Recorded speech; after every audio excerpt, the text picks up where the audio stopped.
Kwa hivyo si mambo ya masufi kutokea tukio la mwanachuoni kumwambia mwanamke silimu, ule mwanamke akamwambia mimi bado kusilimu, ule mwanachuoni akasikia kuwa amekufa akaenda kumwambia si nimekwambia usilimu, ule mwanamke akainuka akapiga shahada. Si masala ya kigeni. Bismillahir Rahmanir Rahim. Alhamdulillahi Rabbil Alamin.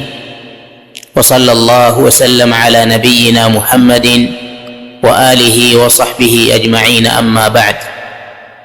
Baada ya kumhimidi Allah subhanahu wa ta'ala na kumsalia pamoja na kumsalimu mtume wetu Muhammadin sallallahu alayhi wasallam, ikhwata al-iman, tunaendelea na majlisi yetu ya tatu katika kumjibu na kumweka sawa Sufi Said hadana Allahu wa iyyahu ila al-haqqi.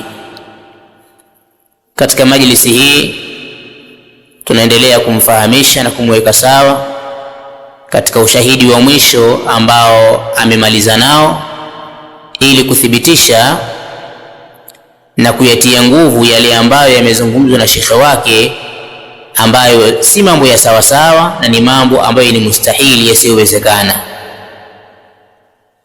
Katika majlisi iliyopita mmefahamu kwamba ushahidi aliyoutoa hauendani sawa sawa na kile ambacho kimezungumzwa na shekhe wake, na tumelizungumza hilo kwa mifano na kwa maelezo yaliyokuwa wazi. Kwa hiyo majawabu ambayo kwamba tunamaliza nayo katika majlisi hii ya tatu katika kumweka sawa kwenye shawahidi ambazo wamezileta, ndiyo majawabu yale yale tuliyoyatumia katika majlisi iliyopita. Kijana huyu baada ya kumaliza ule ushahidi wake wa mwanzo ambao tumeona kwamba haumuungi mkono yeye na shekhe wake katika madai yao, akadai akasema, kwa hiyo si mambo ya masufi kutokea tukio la mwanachuoni kumwambia mwanamke silimu, yule mwanamke akamwambia mimi bado kusilimu. Yule mwanachuoni akasikia kuwa amekufa, akaenda kumwambia si nimekwambia usilimu? Yule mwanamke akasimama kutoka kaburini akapiga shahada. Si masala ya kigeni. Kwa hivyo si mambo ya masufi kutokea tukio la mwanachuoni kumwambia mwanamke silimu, ule mwanamke akamwambia mimi bado kusilimu, ule mwanachuoni akasikia kuwa amekufa akaenda kumwambia si nimekwambia usilimu, ule mwanamke akainuka akapiga shahada. Si masala ya kigeni. Sisi tunasema kwamba hayo ni mambo ya kigeni, na hayo ni mambo ya kikhurafi, hayo ni mambo ya kisufi. Hayo ni mambo ya kikhurafi na ni mambo ya kisufi na ni mambo ya kigeni, ni mambo mageni, hasa hayapo katika Uislamu. Tulikuwekea wazi katika majlisi iliyopita kwamba pointi ya msingi, kinachopingwa ni kitendo cha kudai kwamba mtu alikwisha kufa hali ya kuwa ni kafiri, adui wa Allah subhanahu wa ta'ala, mata kafiran, amekufa hali ya kuwa ni mwenye kumkufuru Allah. Halafu itokezee kwamba eti huyo aliyekufa hali ya kuwa ni kafiri, adui wa Allah, Allah tabaraka wa taala eti amfufue mtu huyo kwa karama sio ya wali fulani, alafu mtu huyo aje kusilimu. Hiki ndicho kinachopingwa na ndiyo kitu ambacho kisichowezekana. Kwa hiyo hilo jambo ni jambo la kikhurafi. Hizo ni hekaya, ni visa vya paukwa pakawa vya kikhurafi na visa vya kisufi. Na kama si mambo ya mageni, kama si mambo ya kikhurafi, lete ushahidi. Katika majlisi iliyopita na kila majlisi tutakayoiweka tutakuwa tunakukumbusha kwamba Bwana Mtume sallallahu alaihi wa alihi wasallama alikuwa yuko na mtu ambaye alipenda, alitamani sana apate kusilimu, na yeye mwingine ni ammi yake Abu Talib. Tumekusomea hadithi katika majlisi iliyopita. hata maswahaba walikuwa wakitambua kwamba mtume alikuwa anatamani ammi yake Abu Talib asilimu. Tena mambo aliyoyafanya Abu Talib ni mambo makubwa kweli kweli. Lau kama ingekuwa ni akili zetu tu, ikawa hakuna maandiko ambayo yanaeleza kwamba mtu kama hajapata shahada, kama hajasilimu, hawezi kuwa ni muumini, hawezi kupata rahma ya Allah wala kuipata pepo ya Allah tabaraka wa taala, basi tungalisema kwamba Abu Talibi alistahiki, ni mtu wa peponi, kwa sababu amemuhami bwana mtume sallallahu alaihi wasallam katika kipindi cha maisha yake yote. Hili linajulikana. Lakini alikosa kitu kimoja, alikosa shahada, hakusilimu, na bwana mtume alipigania jambo hilo sallallahu alaihi wasallam. Tumeelewana? Kwa kama ingekuwa hikaya zenu hizo sio mambo ya kikhurafi, sio mambo mageni, basi lingeanzia kwa bwana mtume alaihi salatu wassalam, ambaye ndiyo wali kuliko mawali wote, ndiye mcha Mungu kuliko wacha Mungu wote, bali ndiyo bora wa manabii wote. Lingeanzia kwake. Abu Talib angalifufuliwa, kwa sababu mtume alitamani na alipenda mno, tena kuliko hata huyo shekhe wenu wa kitarika ambaye mnadai kwamba alifanya hilo, vitu vya uongo kabisa ambavyo havipo katika Uislamu. Sasa leo tunakuongezea ushahidi mwingine ambao unatilia mkazo kwamba hilo jambo haliwezekani na ni jambo ambalo halipo. Tumeelewana? Lakini kabla ya hilo wakataja ushahidi mwingine kwamba eti unaunga mkono madai hayo ambayo ni madai ya uongo, kwamba eti mtu aliyekusha kufa hali ya kuwa ni kafiri ametokea wali sui nani akaenda kumfufua kwa makarama yake akaslimu. Huo ni uongo. Sasa ushahidi mwingine uliyoutoa ambao hauungi mkono jambo hilo, ukatoa maelezo yaliyo kwenye kitabu cha al-Imam al-Allama Ibn Uthaymin rahimahullahu ta'ala, Sharh al-Aqidah al-Wasitiyya. Ibn Uthaymin asema ومن ذلك قصة الرجل الذي أماته الله 100 عام ثم بعثه كرامة له ليتبين له قدرة الله تعالى ويزداد ثباتا في إيمانه. أتانا هيو. أما في السنة فالكرامات كثيرة وراجع كتاب الأنبياء. سكيا Ibn Uthaymin akwambia rejea katika kitabu al-Anbiya utakuta kama karama mingi. Maana utaniambia sio zile za watu kufa, subiri. Tuliza munkar. Tadi baba ma dhukira an bani Israil fi sahih al-Bukhari wa kitab al-Furqan baina awliya ar-Rahman wa awliya ash-Shaytan ya Ibn Taymiyyah. Rudi huko. Rudi vitabu hivyo utakuta mambo mingi ya karama. Maana nitakupeleka angalau nini. Ibn Taymiyyah huyo Uthaymin asema fa madhhabu ahli sunnati wal jamaa, madhhabi ahli sunna wal jamaa التصديق بكرامات الأولياء، نكصديق كرامة زموالي، وهناك مذهب مخالف لمذهب أهل السنة، نبنا مذهب يمخالفيانا مذهب أهل السنة وهامين كرامة زموالي. مذهب gani؟ وهو مذهب المعتزلة كما nyinyi na mfano wako، حيث إنهم ينكرون الكرامات، hukanusha karama wao hawataki. Haya Uthaymin utuambia nini na wewe umetaja kunao mambo hapa ambapo kwamba labda utaambua ni ya makhurafi. Hebu twende. Haya, wa urida imeletwa alaihim anna min ayati Isa ihya al-mauta. Nataka kipande hichi. Na imeletwa kuwa miongoni mwa miujiza ya Sayyidina Isa aliyopewa na Mwenyezi Mungu ni ihya al-mauta. Anna min ayati Isa ihya al-mauta. Ismu ya anna ihya, sawa. Walam yaqa dhalika li rasulillahi sallallahu alaihi wasallam, hali kutokea hilo kwa mtume. Fa ujiba Ibn Uthaymin hujibu yeye bi annahu waqa li atba'i rasuli, kama nabii Isa kumetokea amehuisha alokufa. Asema haikutokea kwa mtume. Watu hukwambia haikutokea kwa mtume. Sasa Ibn Uthaymin hujibu asema kama haikutokea kwa mtume, kumetokea kwa wafuasi wa mtume. Kumetokea nini? Maana yake ihyaul mauta. Msikie sasa, sijui Uthaymin ni mwongo na mawahabi hao ni waongo hao wenye, maana yake vitabu mvenu hivi.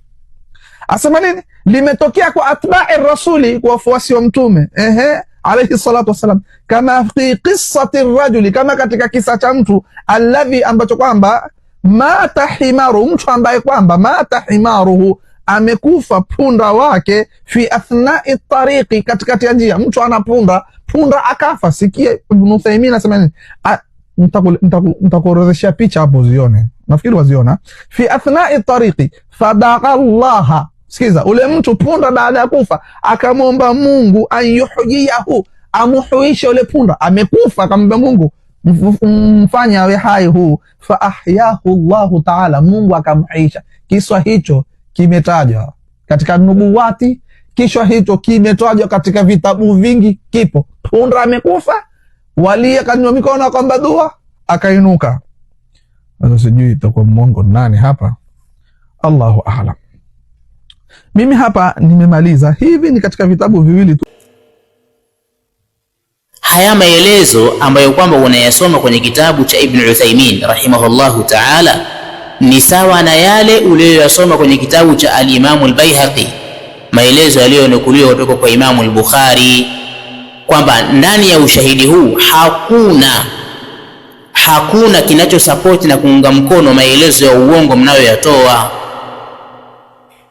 Nyinyi mnadai kwamba huyu ni mtu aliyekufa ni kafiri, halafu eti atokea mtu ambaye ana makarama yake eti akaenda kumfufua halafu akaslimu. Hiki kitu hakipo. Ushahidi unaoutaja kwenye kitabu cha Sheikh Al-Uthaymeen rahimahullahu ta'ala haujataja kitu hicho, bali kilichotajwa ni kama ulivyoeleza kwamba kilichotajwa Al-Uthaymeen rahimahullahu ta'ala, na tueleza kwamba kuna wali, kuna mja mwema katika waja wa Allah tabaraka wa ta'ala ambaye ngamia wake alikufa. Huyu wali akamuomba nani? Akamuomba Allah subhanahu wa ta'ala. Allah tabaraka wa ta'ala akamuitikia dua yake, akamuhuisha, akampa uhai tena yule ngamia aliyokwisha kufa. Tumeelewana? Sasa hapo hakuna masala ya kwamba eti aliyekufa ni kafiri halafu akafufuliwa akasilimu.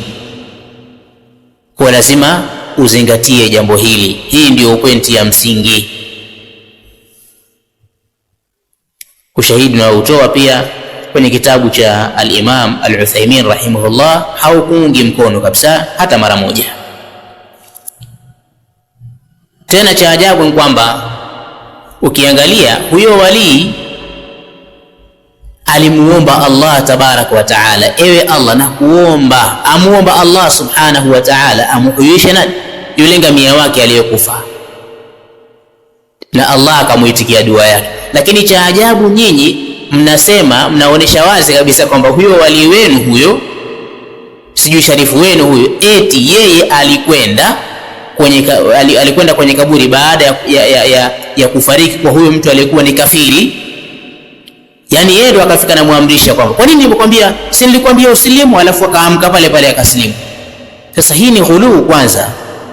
Ina maana sasa huyu wali wenu na sharifu wenu, manake huyu ni Mungu. Sasa naudhu billahi min dhalik, manake yeye hana cha kumuomba Mungu, ni yeye tu afika na muamrisha, simama, si nilikwambia usilimu.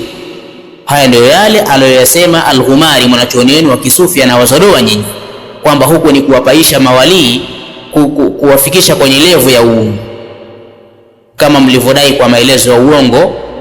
Kama alivyotutajia, mnadai kwamba Ahmad al-Badawi eti alimfufua mtu aliyekusha kufa, akasema qum biidhni, simama kwa idhini yangu. Sasa huu ni uongo, na hayo maelezo yenu pia yanaonekana pia ni ya uongo, kiachilia mbali kwamba ndani yake kuna uongo kudai kwamba amekufa hali ya kuwa ni kafiri alafu akafufuliwa akasilimu. Huu ni uongo wa kwanza. Halafu pia kuna kuvuka mipaka ndani yake, yaonesha kwamba eti huyo wali anakwenda anatoa amri yeye kama yeye, si nilikwambia usilimu bwana, mbona hujasilimu sasa? Ina maana yeye ndiye anaamrisha maana yake. Sasa kama si kuvuka mipaka, huko ni nini? Huko ni kuvuka mipaka bwana. Sasa ukiachilia mbali ushahidi ambao tumeueleza na tukajaribu kukupa mifano kwamba hilo ni jambo lisilowezekana, kama ingaliwezekana basi ingaliwezekana jambo hilo kwa bwana mtume alayhi salatu wassalam kwa ammi yake Abu Talib, lakini hilo halikuwezekana. Sasa tunakuongezea kwamba hilo jambo la kwamba mtu aliyekwisha kufa hali ya kuwa ni kafiri haliwezekani. Allah mwenyewe amelikanusha kwa maelezo mengi ndani ya Qur'an. Miongoni mwa hayo Allah subhanahu wa ta'ala katika surati An-Nisa anasema walaysat at-taubatu lilladhina ya'maluna as-sayyi'at hatta idha hadara ahadahumul maut qala, anasemaje Allah subhanahu wa ta'ala? Anasema walaysat at-taubatu lilladhina ya'maluna as-sayyi'at hatta idha hadara ahadahumul maut qala inni tubtu al-an walladhina yamutuna hum kuffar. Mahallu shahid, Allah anakanusha toba kwamba haiwezekani kabisa, hakuna toba.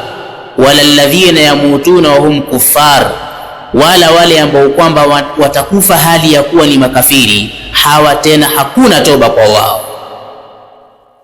Al-Imam Ibn Kathir rahimahullahu ta'ala katika tafsiri yake mbele ya aya hiyo anasema qawluhu walladhina yamutuna wa hum kuffar, al-aya yani anna al-kafira idha mata ala kufrihi wa shirkihi la yanfa'uhu nadamuhu wala taubatuhu. Sawa, aya hii inakusudia kwamba kafiri atakapokufa juu ya ukafiri wake na ushirikina wake, sawa, hakutomnufaisha yeye kujutia kwake wala kutubia kwake. Hakuna toba kabisa mtu akishakufa hali ya kuwa ni kafiri. Hayo ni maelezo ya Ibn Kathir rahimahullahu ta'ala. Ukirejea pia katika tafsiri ya al-Imam Tabari rahimahullahu ta'ala katika juzuu ya 3 katika chapa hii ya Darul Hadith Al-Qahira ukurasa wa 312 anasema Ibn Kathir rahimahullahu ta'ala ankarna dhalika lianna taubata min al-abdi ghayru kainatin illa fi hali hayatihi fa amma ba'da mamatihi fala tauba. Tumelipinga hilo kwa sababu toba kwa mja, kwa mwanadamu haiwezi kutokea isipokuwa katika kipindi cha uhai wake, ama baada ya kufa kwake hakuna toba tena, hilo haliwezekani. Waqad wa'ada Allahu azza wa jalla ibadahu qabula at-taubati minhum ma damat arwahuhum fi ajsadihim, na kwa hakika ameahidi Allah tabaraka wa taala kuwaahidi waja wake kukubali toba kutoka kwao muda wa kuwa roho zao zipo katika viwiliwili vyao. Tumeelewana? Kwa kama ilikuwa ni kusilimu kwa mtu ambaye ni kafiri, ingelitokea kusilimu kabla ya kufa, lakini sio baada, kwamba itafufuliwa aje kusilimu. Hilo haliwezekani na wala halipo, na utakujua kwamba hilo jambo halipo. Hebu angalia hata wazazi wake bwana mtume sallallahu alaihi wasallam, wazazi wake bwana mtume, wazazi wake wawili, baba yake na mama yake, wamekufa hali ya kuwa ni makafiri, wamekufa katika ushirikina, na imethibiti katika hadith ambazo kwamba ni sahihi kwamba hawa ni wazazi wake ni miongoni mwa watu wa motoni, wal-iyadhu billah. Imethibiti hilo kwa hadithi ambazo kwamba ni sahihi, ijapokuwa ziko khilaf baina ahli ilmi, lakini khilafu zitabakia kuwa ni khilaf, lakini maneno ya wanazuoni hayawezi kutangulizwa mbele ya maneno ya bwana mtume sallallahu alaihi wa alihi wasallam. Tumeelewana? Na haya maelezo wameyataja maimamu tokea zamani. Usije ukasema kwamba mawahabi hao wanamchukia mtume. Tokea zamani yameelezwa haya. Al-Imam an-Nawawi rahimahullahu ta'ala katika sharhi yake ya sahihi Muslim katika juzuu ya 3 kurasa 79 anasema babun anna man mata ala al-kufri fahuwa fi an-nar. Huo ni mlango wenye kuonesha kwamba atakayekufa kwenye ukafiri huyo ni katika watu wa motoni, au huyo ni mtu wa motoni. Akasema rahimahullah, qauluhu, qauli yake, ananukuu hadith. Sahaba anasema anna rajulan qala ya Rasulullah, hakika mtu mmoja alisema kumwambia Mtume, ewe Mtume wa Allah, aina abi, yuko wapi baba yangu? Qala fi nnar, bwana Mtume akasema yuko motoni. Falamma qaffa, pindi alipoondoka yule mtu akiwa na huzuni, daahu, bwana Mtume alimwita yule mtu. Faqala, akasema inna abi wa abaka fi nnar, hakika baba yangu mimi Mtume, pia mimi mtume wako, baba yangu mimi na baba yako wako motoni wote. Al-Imam an-Nawawi rahimahullahu ta'ala akasema fihi anna man mata ala al-kufri fahuwa fi an-nar, ndani ya hadithi hii kuna ushahidi wenye kuonesha kwamba atakayekufa kwenye ukafiri huyu ni mtu wa motoni. Allah atusalimishe.